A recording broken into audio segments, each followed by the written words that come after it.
Hello, কেমন আছেন আপনারা? আশা করছি ভালো। তো আজ আমি অনেকদিন ধরেই ভাবছিলাম যে ওরাল পিল, এই যে জন্ম নিয়ন্ত্রণের পিল আমরা অনেক ক্ষেত্রেই লিখে থাকি শুধুমাত্র জন্ম নিয়ন্ত্রণের জন্য না, বিভিন্ন গাইনোকোলজিক্যাল সমস্যার জন্য কিন্তু আমরা মেডিসিন হিসেবে ওরাল পিল লিখে থাকি। তো আজ আমি ভাবছি যে ওরাল পিল নিয়েই কথা বলবো। এটার একটা কারণ আছে। আজকে আমি যখন আউটডোরে পেশেন্ট দেখছিলাম, তখন দেখলাম একটা মেয়েই বলা যায়, তার বয়স হলো 30, আপাতমস্তক ঢাকা। তো উনি এসছেন যে ওনার বিভিন্ন রকম সমস্যা নিয়ে। তো তো আমরা যে ইতিহাস হিস্ট্রি নেই প্রেগনেন্সি মহিলাদের, তার মধ্যে একটা পার্টি থাকে যে তার কত বছর হয়েছে, বিয়ে হয়েছে, তারপর সন্তান সন্ততির সংখ্যা কত। তো জিজ্ঞেস, তার বয়স 30, 14 বছর হলো বিয়ে হয়েছে, বাচ্চা 6টা। বাচ্চা 6টা শুনেই আমি ঘাড় ফিরে তার দিকে তাকালাম। আমি বললাম, মা একটু মুখটা খুলেন দেখি। তো দেখলাম একটা বাচ্চা, একটা মেয়ে, 30 বছর বয়স, তো আর ওরকম বয়স না। তো আমি বললাম যে কয়টা বাচ্চা? বললো যে 6টার মধ্যে 5টা জীবিত আছে, একটা মারা গেছে, 3টা ছেলে, 2টা মেয়ে। তো আমি তখন বললাম যে তুমি কি আরো বাচ্চা নিতে চাও? মেয়েটা চুপ করে আছে। আমি বললাম যে তুমি এখন কি পদ্ধতি নিচ্ছ? সে বললো কোনো পদ্ধতি নিচ্ছি না, তার ছোট বাচ্চার বয়স 21 মাস। তা আমি বললাম যে তুমি কি পদ্ধতি নিতে চাও না? চুপ করে আছে। আমি বলছি, তুমি কিন্তু মা আর বাচ্চা নিবে না, কারণ তোমার যে বাচ্চাগুলো জীবিত আছে এবং তোমার নিজের প্রয়োজনেই তুমি কিন্তু এখন আর বাচ্চা নিবে না। কারণ কি, তোমার বাচ্চাগুলো কিন্তু খুবই ছোট।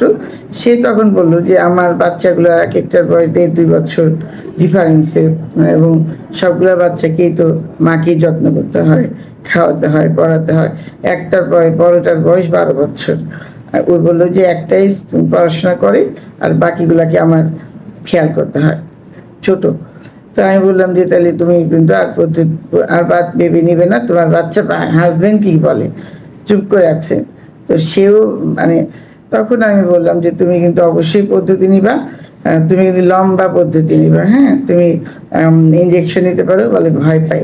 আমি বললাম যে কপাটি পড়তে পারে 10 বছর, আমি পড়িয়ে দেবো। সে চুপ করে আছে। পরে সে একসময় বললো যে আমি তাহলে পিল, আমি কি জন্ম নিয়ন্ত্রণের বড়ি খেতে পারি?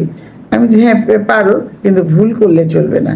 হ্যাঁ, তুমি তোমার ভুল হবে, কারণ তুমি তো তোমার 6টা বাচ্চা, স্বামী, এদের যত্ন করতে করতে দেখা যাবে যে তুমি ঠিক মতো খাচ্ছ না। হ্যাঁ, তখন বললো না, কিভাবে খেতে হবে? আসলে ওই যে আমি যেটা ভাবলাম যে আসলে তার ইচ্ছাও ছিল হয়তোবা, কিন্তু কিভাবে খেতে হয়, কখন খেতে হয় সেটা জানে না, কি কি পদ্ধতি আছে এটাও জানে না। অথচ সে কিন্তু নিম্ন মধ্যবিত্ত ফ্যামিলি, একেবারে দরিদ্র না দেখলাম যে। তো তখন ভাবলাম যে এটা শুধু ওর প্রবলেম না, হ্যাঁ, এটা আমাদের অনেক মায়েদেরই প্রবলেম। আরেকটা হলো যে ইদানিং আমরা দেখতে পাই যে জন্ম নিয়ন্ত্রণের বড়ি অনেকেই খান, কিন্তু নিয়মিতভাবে খান না। হ্যাঁ, যেদিন ওনার স্বামীর সাথে থাকেন, বা স্বামী হয়তো দূরে সপ্তাহে সপ্তাহে আসে, যখন আসেন তখন খান, অথবা স্বামী বিদেশ থেকে আসবেন, ওই দিন খেয়ে নেবেন। অ্যাকচুয়ালি জন্ম নিয়ন্ত্রণের মানে পিল খাওয়ার নিয়ম ওটা না। যদিও লেখা আছে প্রত্যেকটা স্ট্রিপের মধ্যে, পাতার বক্সের মধ্যেই কিন্তু লেখা আছে যে কিভাবে খেতে হবে, কখন খেতে হবে, একটা ভুল হলে পরের দিন কিভাবে খেতে হবে লেখা আছে, কিন্তু আমরা বেশিরভাগ ক্ষেত্রেই পড়ে দেখি না। তো আজ আমি ভাবছি যে এই পিল কিভাবে খেতে হয় এটা আমি আপনাদেরকে বলবো। যদিও আমি, আমার মেইন ফোকাস হলো ইনফার্টিলিটি, তারপর যেহেতু আমি গাইনি ডাক্তার এবং প্রতিদিনই আমাকে এই ধরনের পেশেন্টকে হ্যান্ডেল করতে হয়, তো আমি বলি সেটা হলো যে ইদানিং আমরা দেখতে পাই প্রায়ই কিন্তু এই ভুলগুলো হয়, এবং এই যে 3 নাম্বার, 4 নাম্বার, 5 নাম্বার প্রেগনেন্ট হয়ে যায়, তারা কিন্তু অনেক ক্ষেত্রে অনিচ্ছাকৃত, জানেন না কিভাবে খেতে হয়। ভালো জানে তো পিল খেয়েছি, পিলে কাজ করেনি। অ্যাকচুয়ালি উনি নিয়মিত যেই নির্দেশনা অনুযায়ী খাওয়া উচিত ওইভাবে খায়নি। তো আমি আজ আপনাদেরকে কিভাবে পিল খেতে হয় এটা বলে দিচ্ছি। সেটা হলো যে এটা শুরু করতে হয়, পাতাটা দেখবেন না, প্রত্যেকটা পাতার পেছনে দেখবেন অ্যারো অ্যারো করে দেওয়া আছে কবে থেকে শুরু করতে হবে এবং কিভাবে খেতে হবে, অ্যারো দেওয়া, এবং এমনকি দিনের নাম পর্যন্ত লেখা, হ্যাঁ, সানডে মানডে টুইসডে এইভাবে লেখা, বৃহস্পতি শুক্র এইভাবে লেখা, বাংলায়ও আছে ইংলিশেও আছে।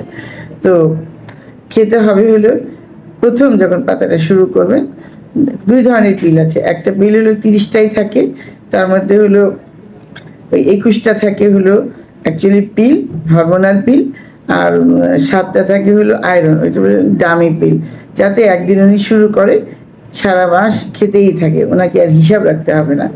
হ্যাঁ, এতে কী হবে, ভুল হওয়ার সম্ভাবনা কম। আরেকটা থাকে হলো 21টা পিল, যেমন মার্ভেলন, লাইনেস, এই ধরনের পিলগুলোতে কিন্তু থাকে, নোভেলন, এই পিলগুলোতে 21টা পিল থাকে, এগুলোতে ডামি পিল থাকে না। ওগুলো হলো মাসিকের প্রথম দিন থেকে খাওয়া শুরু করতে হবে, 21টা শেষ হলে অপেক্ষা করবেন, এবং অপেক্ষা করার ছেড়ে দেওয়ার 3-4 দিন পরেই পিরিয়ড শুরু হবে, আবার 7 দিনের দিন নতুন পাতা শুরু করতে হবে। এতে অনেকের ভুল হওয়ার সম্ভাবনা থাকে। আর যে সুখী, তার ফেমিকন, বাজারে যে প্রচলিত পিলগুলো আছে, এইগুলি কিন্তু আপনি 30টাই থাকে। সেটা হলো প্রথমবার যখন শুরু করবেন, সেটা হলো মাসিকের প্রথম দিন থেকে শুরু করবেন। আমি যারা বিদেশ থেকে হাজব্যান্ড আসবে, আমি বলি যে আপনি হাজব্যান্ডে ফোন করে আসবে, যেই মাসে উনি আসবে ওই মাসে যদি বাচ্চা না নেওয়ার ইচ্ছা থাকে, তাহলে আপনি ওই মাসের মাসিকের প্রথম দিন থেকেই আপনি পিল খাওয়া শুরু করবেন। হ্যাঁ, প্রতিদিন শুরু করবে এবং প্রতিদিন একই সময়ে একই টাইমে খাবে। আমরা বলি সাধারণত রাতে খাওয়ার জন্য, রাতে দাঁতে ব্রাশ করবে, যেখানে ওখানে পিলটা রেখে দিতে পারে, অথবা উনি যেখানে উনি ঘুমানোর আগে সাধারণত যান, যাতে পিলের পাতাটা দেখলেই তার মনে হয়। এইভাবে প্রতিদিন একই সময়ে খাবেন।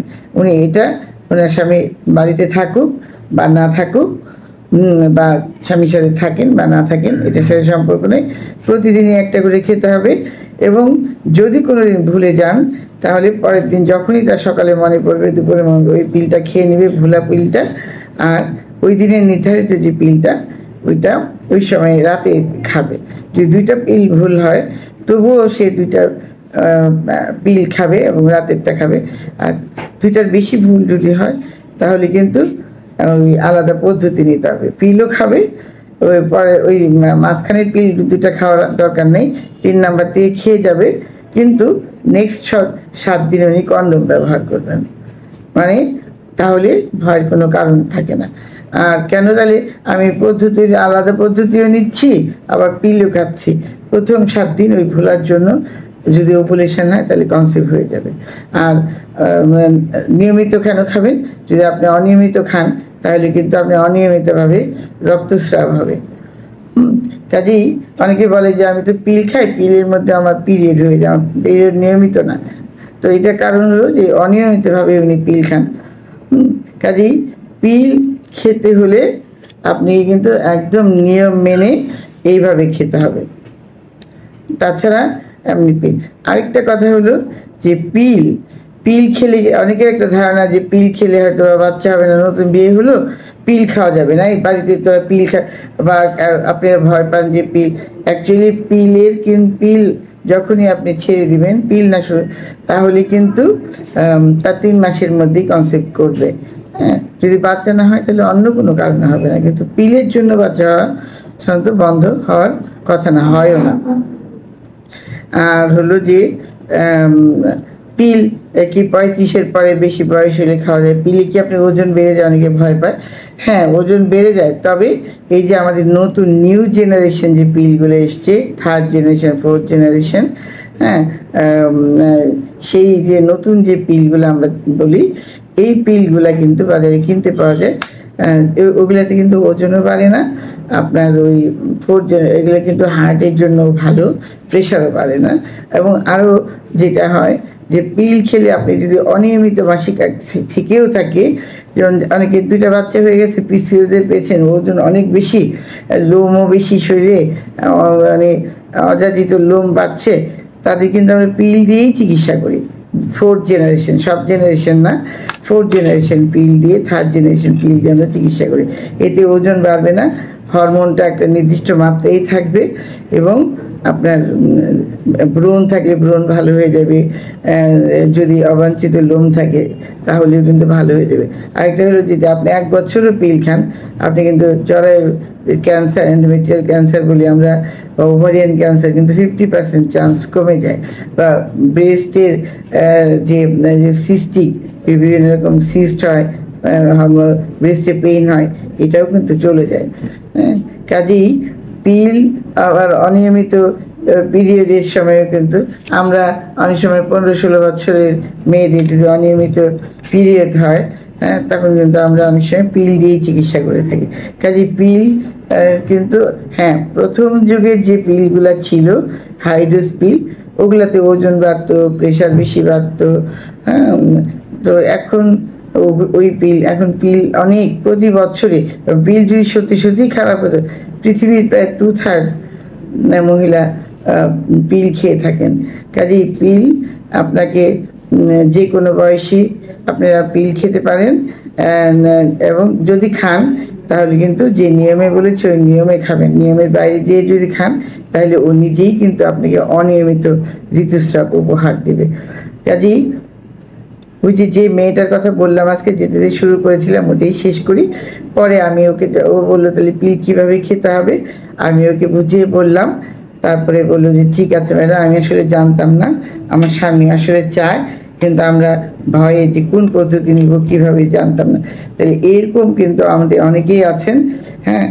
তো তারপরে আমি বললাম যে, পরে ও মন খুলে আমার সাথে কথা বললো যে ম্যাডাম আমি ইচ্ছাকৃতভাবে। তো এইভাবে আমরা, আমাদের দেশ তো জনবহুল দেশ, আমরা আপনার বাচ্চা আপনি 6টা নিতেই পারেন, কিন্তু প্রত্যেকটা দেশের কিন্তু নিজস্ব কিছু রুলস রেগুলেশন থাকে, আমরা তার মধ্যে থেকেই নিব, আর আমার শারীরিক কন্ডিশনের উপরে নিব। আর হলো এটা অবশ্যই চাবো না 30 বছর একটা মেয়ের 6টা বাচ্চা, তাহলে ওর জীবনযাপনের অবস্থা কী হবে। কাজেই আপনারা সুস্থ থাকেন, ভালো থাকেন, এবং অবশ্যই বাচ্চা নেবেন, অন্ততপক্ষে 2-3 বছর গ্যাপ দিবেন, নিজের শরীর স্বাস্থ্যের দিকে খেয়াল রেখে তারপরে। আর পিল যদি আপনি নিজে ভয় পান যে আমি কিভাবে খাবো, অবশ্যই শুনেন, আমি যেটা বলি, আমি ওকেও বললাম যে বাচ্চা হতে যে অনেক মা মারা যায়, পিল খেয়ে কি কেউ কখনো মারা গেছে? কাজেই তোমরা পিল বা জন্ম নিয়ন্ত্রণের পদ্ধতি নিয়ে কি কেউ কোনোদিন মারা গেছে? মনে হয় না। কাজেই আপনাকে নিজের সুস্থতার জন্য, আপনার পরিবারের জন্য, আপনি সন্তান যে বাচ্চার হয়েছে আছে এদের জন্য আপনাকে প্ল্যান অনুযায়ী বেবি নিতে হবে। যে কয়েকজনকে আপনি সুস্থ সবলভাবে দেখাশোনা করতে পারবেন, লালন পালন করতে পারবেন, আপনি নিজে সুস্থ থাকবেন, সেই কটাই বাচ্চা নেবেন। ধন্যবাদ আপনাদেরকে। আমার সাথে থাকবেন, ফলো করবেন, সাবস্ক্রাইব করবেন। আর যদি একটু উপকারেও লাগে আপনাদের আমার ভিডিও, তাহলে আমি নিজেকে ধন্য মনে করব। ধন্যবাদ।